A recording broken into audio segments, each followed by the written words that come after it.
Alhamdulillah wa kafa wa salatu wa salam ala nabiyina al-Mustafa amma ba'd. Il y a deux étapes psychologiques inévitables pour chaque être humain. Tantôt, on est dans un esprit optimiste. Nous vivons parfois avec un esprit positif. Nous regardons que les choses positives de la vie. Et parfois, nous passons par le tunnel obscur du pessimisme. Nous voyons le monde obscur, presque dans une détresse, désespéré. Donc voilà, notre état psychologique, il oscille entre la positivité de l'esprit et la négativité de l'esprit, entre l'optimisme et le pessimisme. Et donc ce sont deux états inévitables. La question qui se pose, en cas de prévalence, il faudrait faire prévaloir lequel d'entre les deux états. Si on écoute les enseignements du Coran et les enseignements du prophète sallallahu alayhi wa sallam, on pourrait comprendre facilement, on peut comprendre certainement que les enseignements de l'islam penchent vers l'état positif, une psychologie positive, une croyance optimiste. D'abord, cette croyance optimiste concerne le Créateur lui-même. En tout cas, pour le croyant, son premier rapport à l'existence, c'est son rapport avec celui qui est derrière l'existence, à savoir Allah subhanahu wa ta'ala lui-même. Quelle interprétation de Dieu? Il y a une vision pessimiste de Dieu, un Dieu sévère, menaçant, qui éprouve, un Dieu arbitraire, il fait ce qu'il veut, on ne comprend pas ce qu'il fait, dérouté, donc il y a des gens qui, psychologiquement parlant, pensent que Dieu ne l'aime pas, le déteste, le punit. Il a une vision comme ça psychologique qui n'a rien à voir avec la théologie, si ce n'est que les rumeurs véhiculées dans nos traditions. Un Dieu avec un bâton. On voit le mal partout. Cet esprit qui voit le mal partout. Un esprit assiégé. Il voit les ennemis partout. Comme si Dieu n'a créé dans le monde que des ennemis.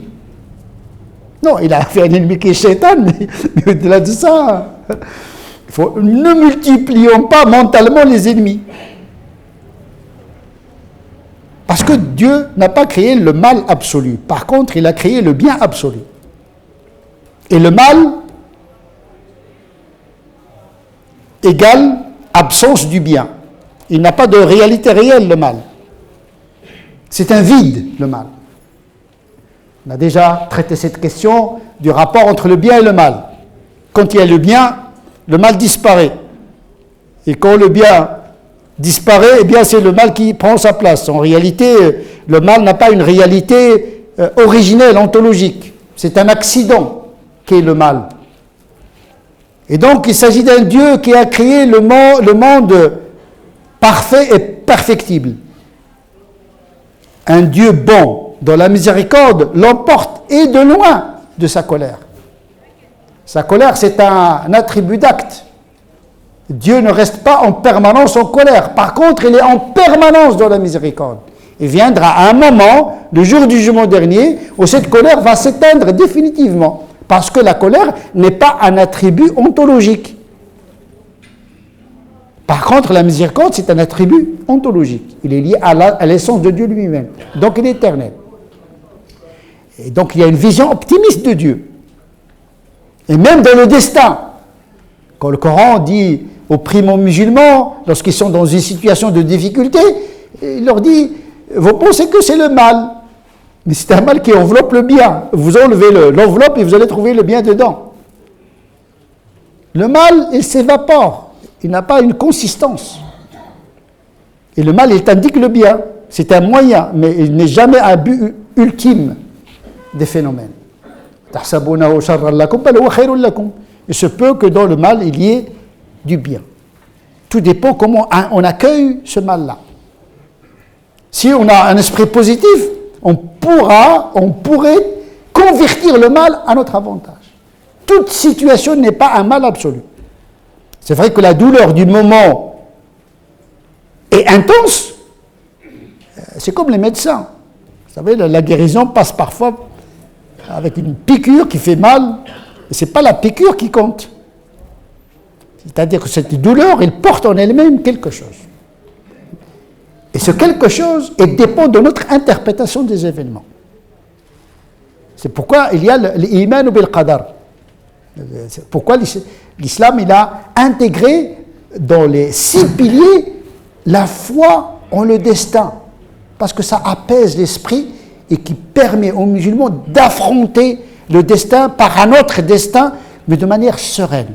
Mais quand vous êtes crispé, quand vous avez la confiance, quand vous avez la méfiance à l'égard du destin de Dieu, eh bien vous serez dans un esprit négatif, incapable d'agir sereinement et efficacement pour résoudre la situation.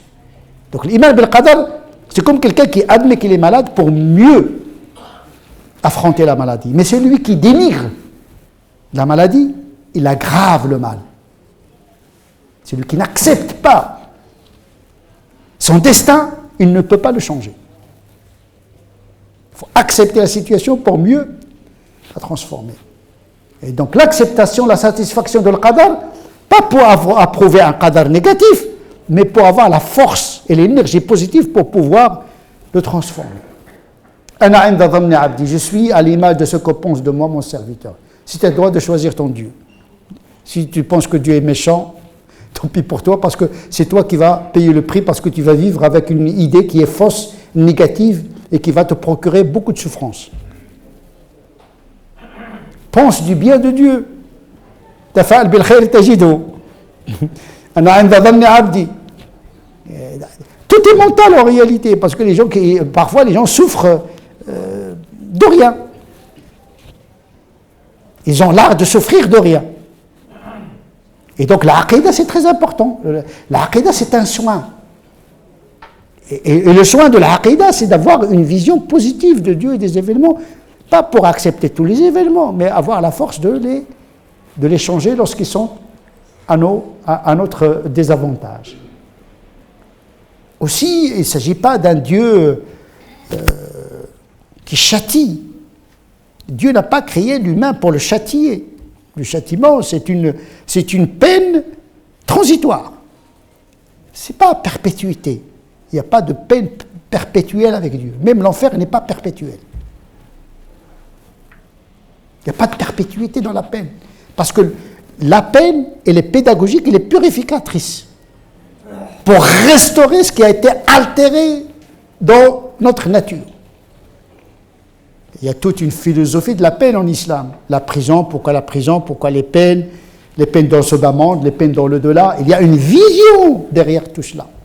Le monde n'est pas absurde, la peine n'est pas voulue pour elle-même, mais elle répare ce qui a été altéré, abîmé moralement chez l'individu. Parfois cette peine n'est que dissuasive. Lorsque Dieu dit celui qui fait ça il entrera en enfer, ça ne veut pas dire qu'il va entrer en enfer. Parce que là, on ne sait pas. Mais il mérite d'entrer en enfer. C'est une dissuasion. Mais il y a le levier de l'espérance.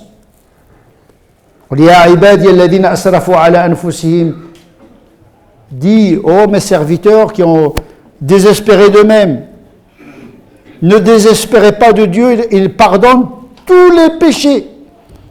Innahu wal ghafurur rahim. Il est le pardonneur et le miséricordieux. Pas désespérer de Dieu. Donc, c'est une vision qui encourage le croyant à adorer Dieu, à aimer Dieu, à obéir. Par contre, un Dieu toujours menaçant, ça pousse au désespoir. Ne désespérez pas du souffle, du soulagement, de la miséricorde de Dieu. Car seuls les incrédules désespèrent de rawh, du souffle de l'esprit, de la miséricorde d'Allah subhanahu wa ta'ala. Les incrédules parce qu'ils ne connaissent pas Dieu.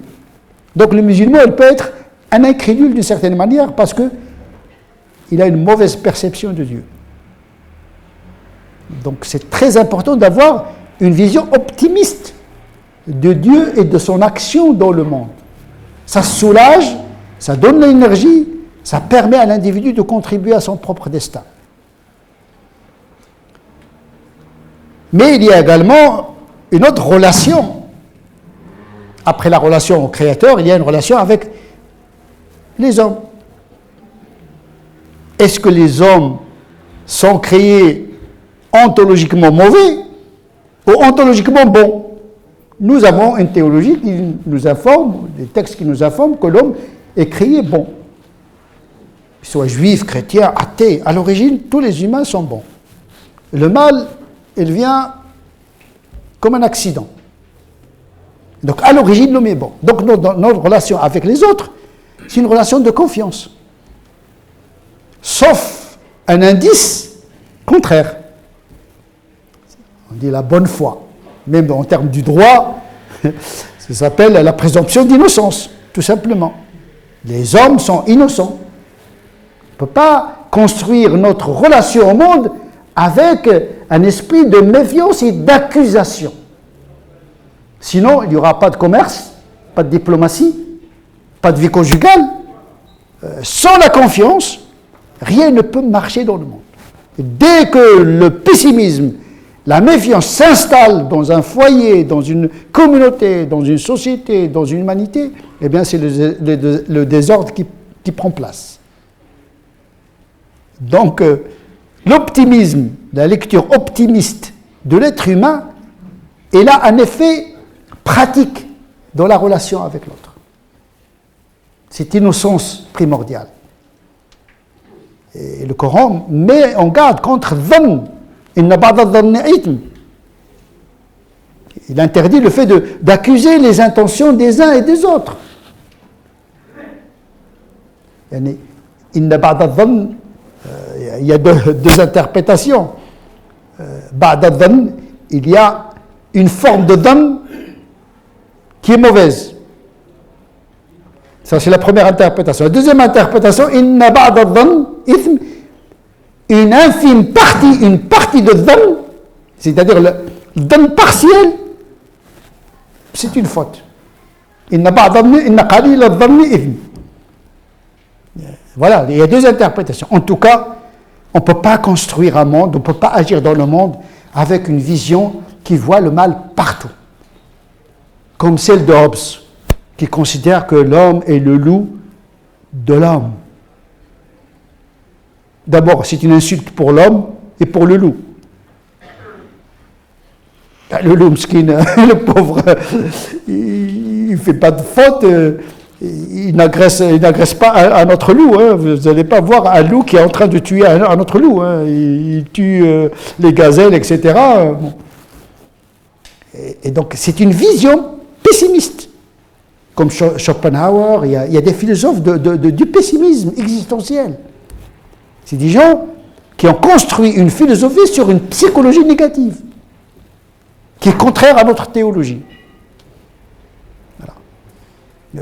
Nietzsche également, c'est quelqu'un qui voit la volonté de puissance. Il faut changer l'homme. Non, il faut conserver l'homme. Il est bon. Il faut cultiver en lui ce qui est bon, tout simplement. Et transformer le mal en bien, tout simplement.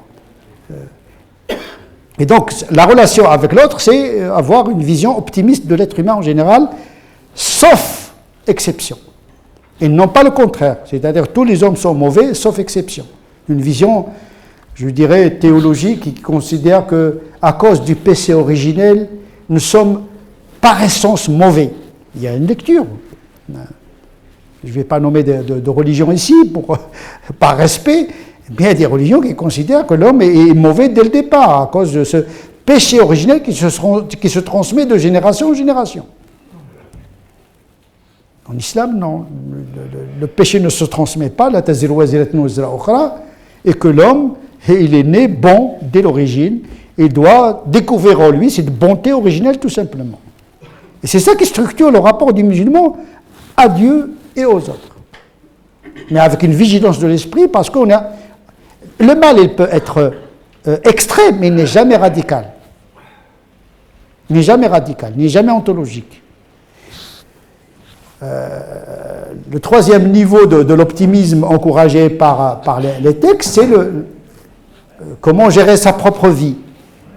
Il y a des gens qui sont défaitistes dès le départ, à cause de leur pessimisme. Ils ne peuvent jamais entrer dans un projet parce qu'ils voient les inconvénients partout. Une paresse qui est déguisée en un optimisme philosophique. En réalité, c'est une incapacité d'affronter les choses, donc on invente une psychologie de pessimisme. Ça ne sert à rien du tout de changer la société. Pourquoi voter? Pourquoi faire ceci? Pourquoi faire cela? Voilà, sous prétexte que rien ne va, donc, puisque je suis pessimiste, eh bien, je m'inhibe moi-même. Le pessimisme, c'est un inhibiteur. Vous déclarez la défaite avant le combat. Et donc, dans la vie, il faut avoir des projets. Il faut toujours dire, je vais réussir. Je vais réussir. Vous ne pouvez pas entrer dans un projet en disant, je vais échouer. Il y a des gens qui n'entrent pas dans l'aventure existentielle à cause de la peur de la défaite. Et alors, l'échec, c'est un passage vers la réussite. Qu'est-ce que c'est que l'échec? C'est l'école de l'échec. Il faut apprendre l'échec. Notre histoire a commencé avec l'échec, c'est-à-dire la chute d'Adam, qui prépare l'avènement de la réussite. Et donc, l'échec, il est dans la tête. C'est pas parce que je n'ai pas réussi un projet matériel que j'ai échoué symboliquement, psychologiquement, moralement. Non, je me suis renforcé par cet échec. C'est comme un microbe qui vous attaque et qui renforce votre système immunitaire. C'est pourquoi il ne faut pas trop utiliser des antibiotiques parce qu'ils affaiblissent le système immunitaire. On a besoin d'agression. Le corps a besoin d'agression microbienne à consommer avec modération parce qu'il y a des microbes qui tuent. Mais en tout cas, tous les microbes ne sont pas mauvais. Et donc, au lieu que le mal vous affaiblisse, il vous renforce. Tout dépend comment vous transformez, vous interprétez, vous transformez le mal en bien. Et donc, effectivement, le prophète sallallahu alayhi wa sallam, il incitait à l'optimisme. Il aimait les signes de bon augure. Quand il sort de la maison, par exemple, il entend une parole qui l'encourage à faire quelque chose. Il dit, voilà, c'est bon, je l'apprends. Parce qu'il va dans le sens de l'encouragement. Et quand il entend ou il voit un signe qui porte un mauvais augure, il l'écarte de son champ visuel. Il ne le prend pas en considération. Il positive sa vie, sallallahu alayhi wa sallam. Donc il faut positiver, pas dans le sens de la naïveté, positiver pour avoir justement le courage d'affronter son propre projet, de mener son existence tout en faisant confiance au soutien d'Allah subhanahu wa ta'ala qui est toujours à nos côtés. Il faut prendre nos vies en main tout en s'orientant vers Allah subhanahu wa ta'ala qui nous donne la force pour réussir l'accomplissement du bien. نسأل الله عز وجل أن يجعلنا من الذين يستمعون القول فيتبعون أحسنه أولئك الذين هداهم الله أولئك هم أولو الألباب اللهم اهدنا فيمن هديت وعافنا فيمن عافيت وتولنا فيمن توليت وبارك لنا فيما أعطيت وقنا واصرف عنا شر ما قضيت اللهم ربنا آتنا في الدنيا حسنة وفي الآخرة حسنة وقنا عذاب النار اللهم ربنا آتنا في الدنيا حسنة وفي الآخرة حسنة وقنا عذاب النار اللهم ربنا آتنا في الدنيا حسنة وفي الآخرة حسنة وقنا عذاب النار اللهم صل على سيدنا محمد وعلى آل سيدنا محمد كما صليت على سيدنا إبراهيم وعلى آل سيدنا إبراهيم وبارك على سيدنا محمد وعلى آل سيدنا محمد كما باركت على سيدنا إبراهيم وعلى آل سيدنا إبراهيم في العالمين إنك حميد مجيد سبحان ربك رب العزة عما يصفون وسلام على المرسلين والحمد لله رب العالمين.